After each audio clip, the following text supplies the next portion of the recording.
ደጀን መውጫና መግቢያ በር ከመሆኗ ጋር ተያይዛ ለኢንቨስትመንት ምቹ ናት፣ ለገበያ ትስስር ምቹ ናት።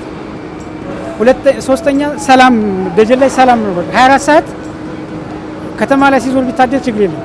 እንደ ሌሎች ከተሞች የሰላም ችግር ምናምን የለብንም። ቀደም ብለን ስለተዘጋጀን ይህን መነሻ አድርጎ ኢንቨስትመንቱን ለማፋጠን ባለሀብቱ ሲመጣ ቢሮክራሲ ባለመፍጠር ወደ ስራ ለማስገባት ችግር የለብንም። ማስፋፊያም ሲጠይቅ ማስፋፊያ እንሰጣለን። ለግንባታ ቦታም ማቴሪያልም ደግሞ ሮ ማቴሪያልም በቅርበትም ስለሚኖር ጭምር እነዚህ ለኢንቨስትመንት በጣም ምቹ ናቸው። አሁን እኛ ቢሮክራሲ አንፈጥርም።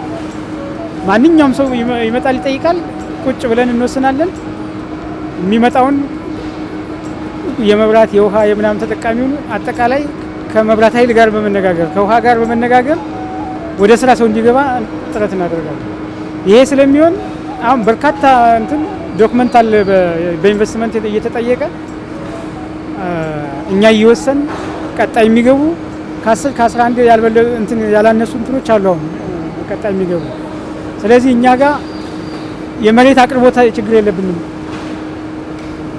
የመብራት አቅርቦትም ችግር የለብንም። አሁን መብራትም ችግሩ ተፈቷል።